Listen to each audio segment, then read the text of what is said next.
Hello students, I am Dr. Seema Singhal, Associate Professor in Commerce, MDST Girls College, Ambala City। आज हम जिस subject पर बात करेंगे वो है रूरल मार्केटिंग। रूरल मार्केटिंग का 5th चैप्टर है स्ट्रेटजीज़ फॉर रूरल मार्केटिंग। इसको मैंने 2 पार्ट्स में डिवाइड किया है। आज हम फर्स्ट पार्ट इस पे डिस्कस करेंगे। तो पहले हमें पता होना चाहिए रूरल मार्केटिंग स्ट्रेटजीज़ क्यों हम कर रहे हैं, क्यों हम बना रहे हैं, रूरल मार्केटिंग क्या है, थोड़ा हम इसके ऊपर बात करते हैं। तो रूरल मार्केटिंग का मतलब है when we are selling product in the rural areas. तो जब हमारे दिमाग में रूरल एरिया की बात आती है तो हम ये सोचते हैं कि वहाँ पर पता नहीं प्रोडक्ट पहुँचाना इजी है या नहीं है, वहाँ तक लोग कैसे सामान देंगे, लोगों की डिमांड कैसी है, ये हमारे दिमाग में एक इमेज आती है। लेकिन आज के सिनेरियो की अगर बात करें तो रूरल मार्केट पहले से बहुत ज़्यादा चेंज हो चुकी है। अब वहाँ पर इम्प्रूवमेंट इन ट्रांसपोर्ट कम्युनिकेशन इतना हो चुका है कि आप रेल से, रोड से कनेक्ट हो सकते हो लोगों के साथ। ट्रक्स और बसेस बहुत ज़्यादा बढ़ चुकी हैं, चाहे प्राइवेट लें या हम पब्लिक बसेस की बात करें। वहाँ पर अब सिनेमा, टेलीविज़न, रेडियो बहुत आ चुकी हैं जिससे हम अपनी बात ईज़िली रूरल एरिया के लोगों को कम्युनिकेट कर सकते हैं। और मार्केटिंग स्ट्रेटजी मतलब किसी भी मार्केटिंग प्लान के लिए एक बहुत इम्पॉर्टेंट रोल प्ले करती है, या ये कह सकते हैं ये फाउंडेशन है। और मार्केटिंग प्लान में कुछ एक्शंस करने के लिए सबसे पहले हमें स्ट्रेटजी बनानी होगी। हमें देखना होगा कि कैसे हम किसी प्लान को इम्प्लीमेंट करते हैं, लेकिन इम्प्लीमेंट करने से पहले उसका एक पूरा फ्रेमवर्क तैयार करना होता है जो कि मार्केटिंग स्ट्रेटजी से होता है। तो जैसे हम ये कहते हैं कि use low cost product to attract rural consumers, तो हमने स्ट्रेटजी बना दी। हमारा पर्पस क्या था, प्लान क्या था कि हमने रूरल कस्टमर को अट्रैक्ट करना है। अट्रैक्ट करने के लिए हमने स्ट्रेटजी बना दी कि हमने लो कॉस्ट वाले प्रोडक्ट ही उनको बेचने हैं। देखिए, जैसे अगर हम देखें तो पहले रूरल मार्केट गोल आएगा, उसके बाद आपके पास स्ट्रेटजीज़ आएगा, उसके बाद मार्केटिंग मिक्स आता है, और उसके बाद आपके पास रूरल मार्केटिंग प्लान आता है। तो मतलब रूरल मार्केटिंग स्ट्रेटजी जो है ये एक बेस का काम करती है रूरल मार्केटिंग प्लान के लिए।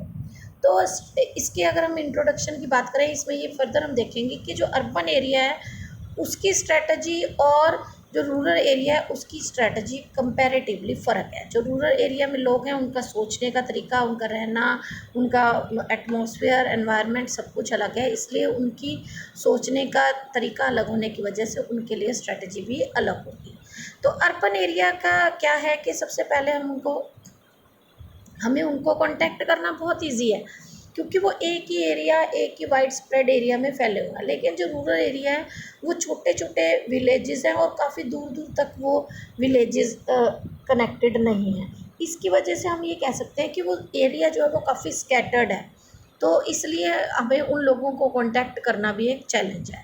दूसरी बात यह है कि उनको कम्युनिकेट करने के हमारे पास तरीके अलग होने चाहिए। जो रूरल एरिया में हम कम्युनिकेट करते हैं, जो अर्बन एरिया में कम्युनिकेट करते हैं, दोनों तरीके टोटली अलग हैं। तो एनवायरनमेंट को देखते हुए और उनकी प्रॉब्लम्स को देखते हुए हमें कुछ ऐसे स्ट्रेटजीज़ बनानी चाहिए जो कि रूरल एरिया के लोगों को अट्रैक्ट करें और वो हमारे प्रोडक्ट की तरफ उसको खरीद सकें। तो मीनिंग हम ये करेंगे, marketing strategy is the fundamental goal of increasing and sales and achieving sustainable competitive advantage. मतलब हम स्ट्रेटजी क्यों बनाते हैं, बेसिकली हम सेल बढ़ाना चाहते हैं और चाहते हैं कि मार्केट में हमारा जो कंपटीशन लेवल है उसमें हम कहीं स्टैंड करें। तो इसमें स्ट्रेटजी में हम सभी तरह के basic, short term, long term activities include करते हैं जो कि जो भी सिचुएशन होगी उसको डील करने के लिए हमें हेल्प करती है। किसी भी मार्केटिंग स्ट्रेटजी को बनाते वक्त कंपनी का जो मिशन है, जो उसका गोल है, वो उसको ध्यान रखना पड़ता है। फिर उसके बाद डेफिनेशन है, a marketing strategy is a process और model to allow a company और organisation to focus limited resources on best opportunities to increase sale and thereby achieve a sustainable competitive advantage। देखिए डेफिनेशन से बिल्कुल clear है कि marketing strategy एक process है जिसमें एक के बाद एक हम दूसरे काम करते हैं, जिससे कंपनी जो है अपने लिमिटेड सोर्सेज में जो भी और हमारे कस्टमर हैं उनकी डिमांड्स को पूरा कर सकती है, जिसकी वजह से हमारी सेल बढ़ेगी और कंपनी अपनी एक जो एडवांटेज है, कम्पिटिटिव एडवांटेज है, उसको अचीव कर पाएगी। तो इन शॉर्ट अगर हम कहें कि कुछ सीरीज़ ऑफ टैक्टिक्स हमें यूज़ करने पड़ते हैं जिससे मार्केटिंग प्लान को इफ़ेक्टिवली आप इम्प्लीमेंट कर सको। तो मार्केटिंग स्ट्रेटजी एक बेस हो गया जिसमें हमने मार्केट की नीड्स को, उसके ऑब्जेक्टिव्स को, प्लान्स को, सबको ध्यान रखना है। देखिए डिफरेंट मार्केटिंग स्ट्रेटजीज़ हैं, उसमें हमारे पास आएंगी सबसे पहले वाइड रेंज ऑफ स्ट्रेटजीज़ हैं। हमारा बेसिकली पर्पज़ यही है कि we want to target the rural market effectively. हम चाहते हैं कि अच्छी तरीके से उस मार्केट को कैप्चर किया जाए। तो उसकी स्ट्रेटजीज़ ये हैं: segmentation of rural market, competitive strategy, product strategy, price strategy, distribution strategy, promotion strategy, hiring strategy, social strategy. इस वीडियो में हम प्राइस स्ट्रेटजीज़ तक करेंगे, डिस्ट्रीब्यूशन से लेके आगे वाली स्ट्रेटजीज़ हम नेक्स्ट वीडियो में करेंगे।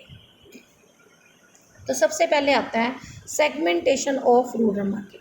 सेगमेंटेशन का पहले आप मतलब समझिए। जब हम सेगमेंटेशन करनी क्यों पड़ी, क्योंकि हर एक तरह के लोग हैं, चॉइस अलग है, उनकी रहने सहने का तरीका अलग है और एरिया अलग है, एनवायरनमेंट अलग है, इनकम लेवल अलग है, सब चीज़ें अलग हैं। जब अलग हैं तो हम सबको एक कैटेगरी में नहीं रख सकते। तो हमने क्या करना है, जब हम किसी एक पूरे एरिया को किसी एक चॉइस जिनकी सेम है उनको अलग अलग पार्ट्स में डिवाइड कर देते हैं, उसे हम सेगमेंटेशन कहते हैं। यानी सिमिलर टाइप के लोग एक सेगमेंट में, फिर दूसरे सिमिलर टाइप के लोग दूसरे सेगमेंट में, हम इस तरीके से अलग अलग कैटेगरी के लोगों को अलग अलग सेगमेंट में डिवाइड कर देते हैं। उससे क्या होता है कि हमें प्रोडक्ट को बेचना ईजी हो जाता है। तो बेसिक्स क्या है सेगमेंटेशन के, जैसे डेमोग्राफिक प्रोफाइल के हिसाब से, सोशो इकोनॉमिक कैरेक्टरिस्टिक्स के हिसाब से, मॉडर्नाइजेशन के हिसाब से या इनकम लेवल के हिसाब से हम जो भी कस्टमर्स हैं, जो भी एरिया जो हमने डील करना है, उसको सेगमेंट्स में डिवाइड कर देंगे। उससे क्या होगा कि हम अपना प्रोडक्ट उनकी चॉइस के अकॉर्डिंगली, उस सेगमेंट की जो रिक्वायरमेंट है उसके अकॉर्डिंगली बना सकेंगे।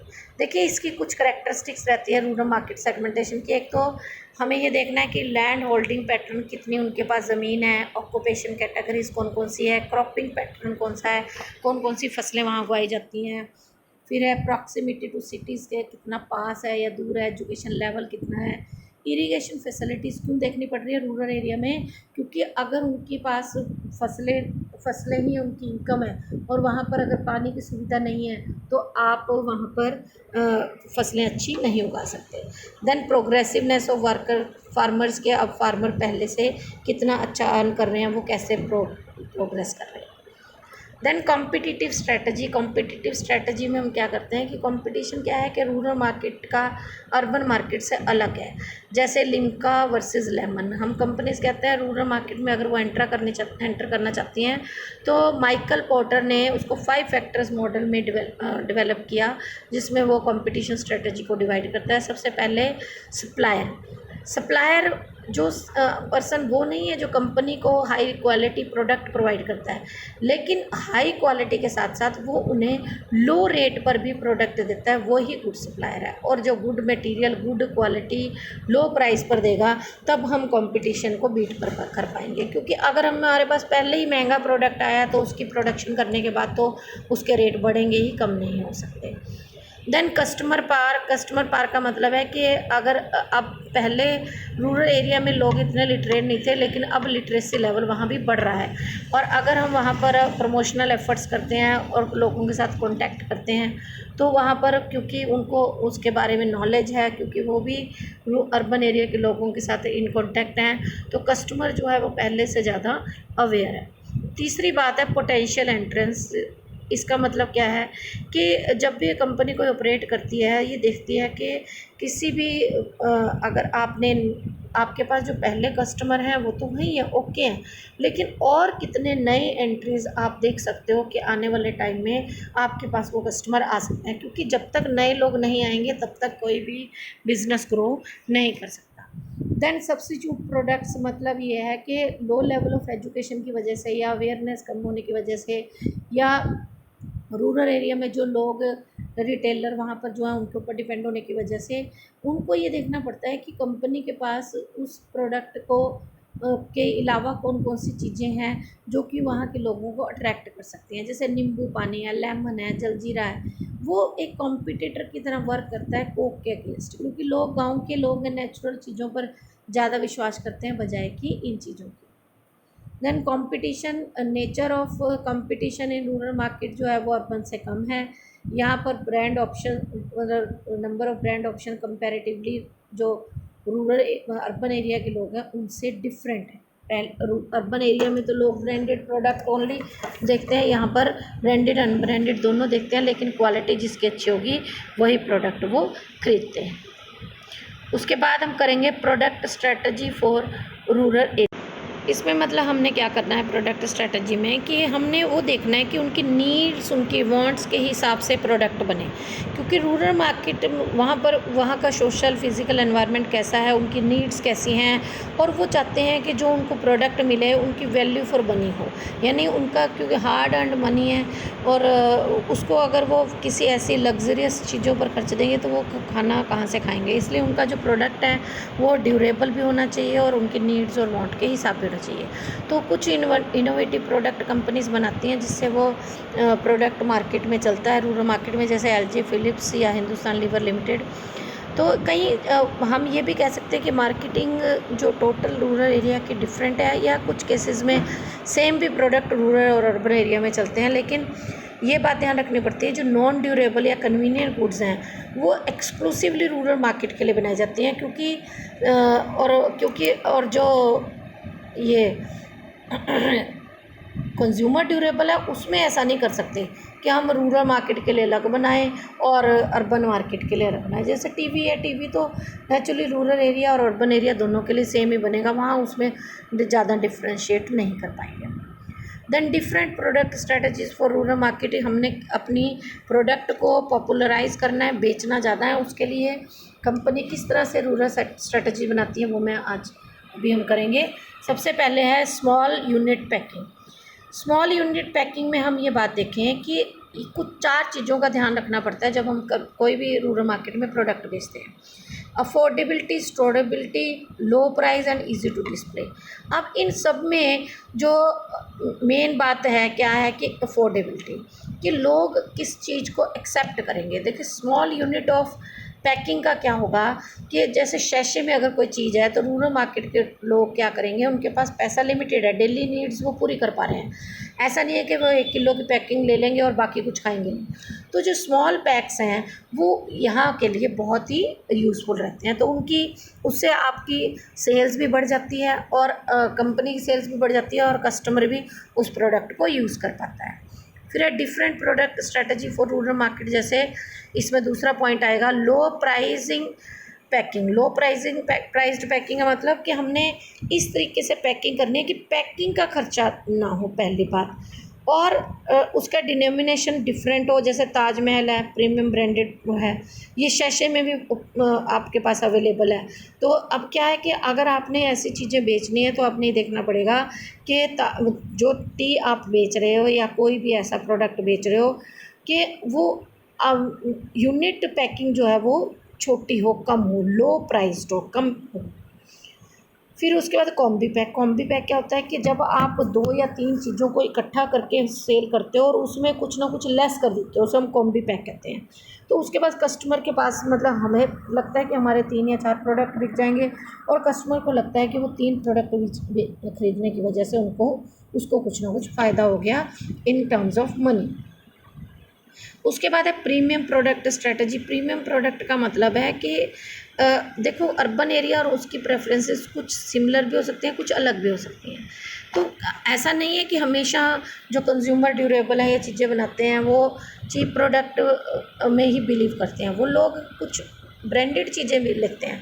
और रूरल एरिया में ऐसे ऐसे ब्रांड बड़े अच्छे तरीके से एक्सेप्ट किए जाते हैं, जैसे पॉन्ड्स है, फेयर एंड लवली क्रीम है, सर्फ एक्सेल है। वहाँ पता है सब लोगों को कि इस तरह के प्रोडक्ट हैं और उनको हमने ख़रीदना है, तो मार्केट में जाके वो सेम प्रोडक्ट की ही डिमांड करते हैं। The new product demand design क्या है?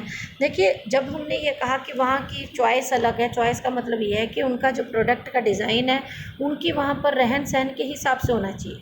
जैसे अगर वहाँ पर चूल्हा ज़्यादा यूज़ हो रहा है या वो मतलब चूल्हे में ज़्यादा खाना बना रहे हैं, वैसे तो आजकल कोशिश है सरकार की कि सब जगह गैस पहुँचाई जाए, लेकिन फिर भी अगर कहीं चूल्हा यूज़ हो रहा है तो उनका जो कुकर है वो नॉर्मल लेंथ वाले जो पीछे हैंडल है उसका नहीं हो सकता, उसका हैंडल कंपैरेटिवली बड़ा होगा और कुकर का साइज़ भी ऊंचा होगा, ताकि उसकी जो डायरेक्ट हीट है वो उसके हैंडल तक ना पहुंच पाए।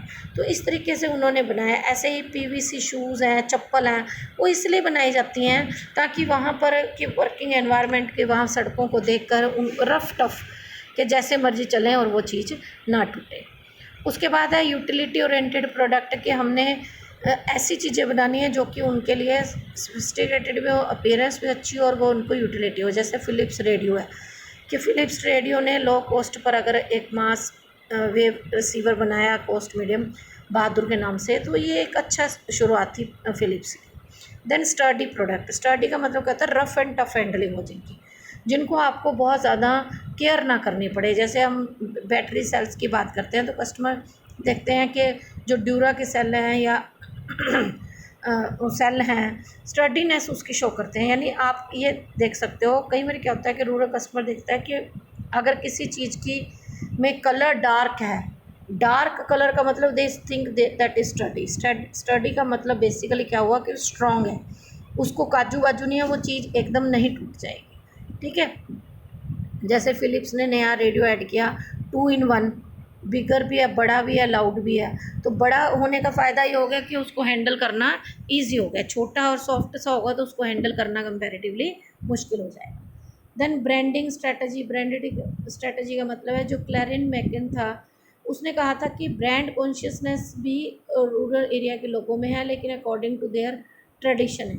वो प्रोडक्ट को उनकी प्रेफरेंस प्रोडक्ट की ब्रांड के हिसाब से होती है, लेकिन डिपेंड करता है वो कौन सा प्रोडक्ट है। अगर हमने उस प्रोडक्ट की जो कम्युनिकेशन की या एडवर्टीज़मेंट करी, हमने टारगेट ऑडियंस की लैंग्वेज के हिसाब से करी, तो वो उस प्रोडक्ट की तरफ अट्रैक्ट होते हैं। जैसे उनको पता है सबको, हम टीवी में बहुत सी ऐड देखते हैं, अगर वो गाँव का माहौल दिखा देते हैं, जैसे टाटा स्टील हैज़ ब्रांडेड है टाटा शक्ति, मतलब साइन ऑफ पावर लेते हैं, तो लाल दंत मंजन है, वो सबको पता है कि डाबर का लाल दंत मंजन है। ऐसे ही घड़ी डिटर्जेंट, नाम से ही ऐसा लगता है कि जैसे घड़ी डिटर्जेंट यानी गाँव से रिलेटेड है, क्योंकि घड़ी उन्होंने वॉच नहीं लगाया, घड़ी लगा दिया ताकि लोग उस ब्रांड की तरफ अट्रैक्ट हो सकें। उसके बाद आपके पास आती है क्वालिटी स्ट्रेटजी। क्वालिटी का मतलब है कि रूरल कंज्यूमर जो हैं वो क्वालिटी की तरफ कॉन्शियस रहते हैं, उनको चाहिए बेस्ट क्वालिटी, लेकिन प्राइस उसका कम से कम। तो हमारी पोटेंशियल में हमने ये देखना है कस्टमर कि क्वालिटी प्रोडक्ट लेगा लेकिन प्राइस उसका कम हो। तो ऑर्गेनाइज सेक्टर में हम देखें क्वालिटी इंप्रूवमेंट की बहुत ज़रूरत है। अच्छा, क्वालिटी का ऐसे है कि अगर हम उसके अलावा दूसरी फेक गुड्स बना देते हैं, फेक ब्रांड बना देते हैं, तो उसकी क्वालिटी कई बार प्राइस कम हो जाता है और क्वालिटी सेम रहती है। तो जो जितनी भी कंपनीज़ हैं वो कोशिश करती हैं कि भी अगर उसका जैसे आपके कंपनी का ब्रांड चल गया लाइफ बॉय, तो दूसरी कंपनीज आएंगी वो सेम मिलता जुलता प्रोडक्ट बना देंगी और उसका नाम मिलता जुलता रख देंगी। लोगों को तो उस प्रोडक्ट की क्वालिटी से मतलब है, नाम से इतना मतलब नहीं है। तो वो जैसे टाटा को का टेटी है, टेटा है, लव बॉय है, लाइफ बॉय का, ऐसे कुछ ब्रांड्स आ जाते हैं जो इमिटेशंस हैं, उनकी ओरिजिनल नहीं है। दैन रूरल प्राइसिंग स्ट्रेटजी, देखिए अभी पीछे भी हमने करा था कि 4 P's की हमने बात करी थी, एक्सेप्टेबिलिटी, अवेलेबिलिटी, अफोर्डेबिलिटी, अवेयरनेस। तो सबसे इम्पॉर्टेंट पार्ट इसमें अफोर्डेबिलिटी है कि आपको मान लो बहुत चीज़ कोई पसंद भी आ जाती है, लेकिन अगर आप ख़रीद नहीं सकते तो उस चीज़ को आप नहीं देखोगे जो आप ख़रीद नहीं सकते। तो इसमें हमारे पास स्ट्रेटजीज आएंगी, लो price points, low cost packaging, reliable reusable PACS, high value note price, highlight value note price, product sharing services, coinage pricing, application of value engineering. इनको हम एक एक करके पढ़ेंगे। सबसे पहले है लो प्राइस पॉइंट। इसमें क्या है कि जो कस्टमर है, जो आपका रूरल एरिया के लोग हैं, वो अपनी डेली की डेली चीज़ों को खरीदते हैं, वो ऐसा नहीं है कि बल्क में चीज़ें इकट्ठी करके रख लेंगे और उसको यूज़ करते रहेंगे। जैसे उसमें क्योंकि उनकी लिमिटेड अर्निंग है, उसी अर्निंग में उन्होंने पैसा खर्चना है और अपने घर का गुजारा करना है। जैसे शैम्पू, बिस्किट, नमकीन है, ये अब सिंगल प्लास्टिक पैकिंग में आ रहे हैं, तो इससे क्या है कि लो प्राइस का प्रोडक्ट है और कस्टमर ईज़िली ख़रीद सकता है। शैशे में है, उसमें जैसे इनो है या और भी ये जलजीरा वगैरह के पैक्स आ रहे हैं, तो ये किस लिए हैं, ताकि हर पर्सन उस प्रोडक्ट को ख़रीद सके। फिर है जैसे बहुत ये कोको कोला था, उसकी एक्सेसिबिलिटी कैसे हुई, उन्होंने छोटा कोक इंट्रोड्यूस कर दिया, जिसकी ऐड उसने की भी थी सलमान खान ने। बेसिकली क्या था कि उन्होंने कॉमन लोग जो हैं उनके बीच में गैप था वो फिल कर रहे हैं, तो वो कहता है कि कंपनी ने जगह जगह पर ₹5 का कोका कोला, ₹5 कोको कोला, वो बड़े बड़े पोस्टर्स और पेंट करवा दिया, जिससे लोगों को ₹5 खर्चना मुश्किल नहीं है, तो वो लो प्राइस की वजह से उस प्रोडक्ट को ख़रीद लेंगे। फिर है low cost packing.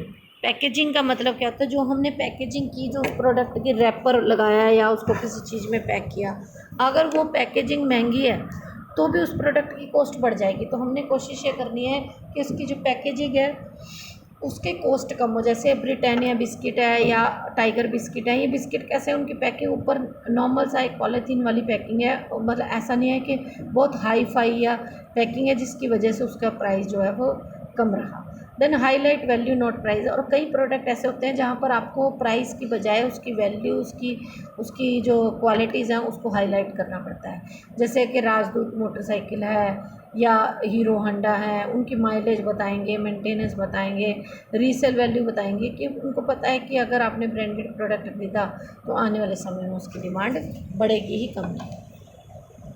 Then reliable reusable packs. Reusable का मतलब है कि जिन चीज़ों को हम, जैसे हम रिफ़िल करके अपने घर में यूज़ कर सकते हैं। जैसे शहरों में बॉर्नविटा मिलता है, तो बॉर्नविटा जब ख़त्म हो जाता है तो हम उसमें कुछ भी प्रोडक्ट डाल के उसको घर में यूज़ कर सकते हैं। ऐसे ही फर्टिलाइज़र का है, अगर हम पहले उसको नॉर्मल से किसी बैग में दे देते हैं तो वो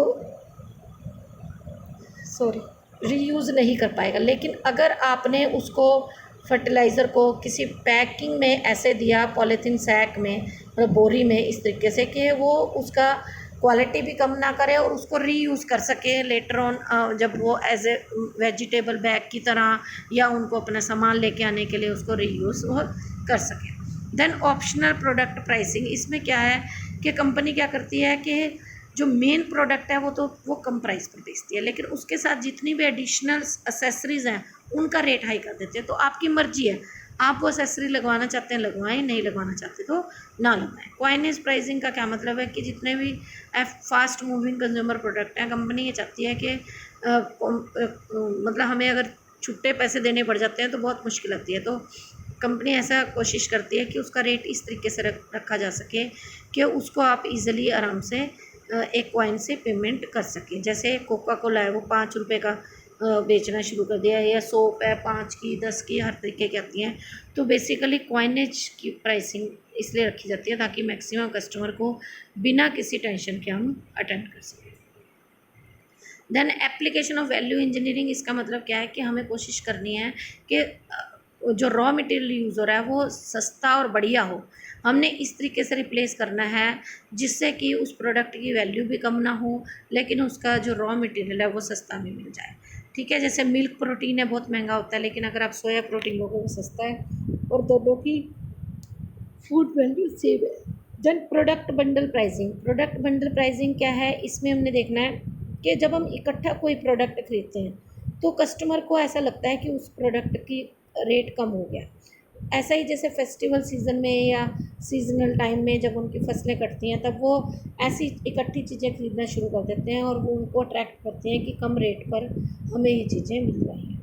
देन अवॉइड सोफिस्टिकेटेड पैकिंग, की बहुत ज़्यादा सोफिस्टिकेटेड पैकिंग ना हो, क्योंकि उसकी क्वालिटी और फ्रेशनेस के लिए वो एयर टाइट होना चाहिए, पर उसमें एक्स्ट्रा ऑर्डनरी एक्सपेंस करने की ज़रूरत नहीं।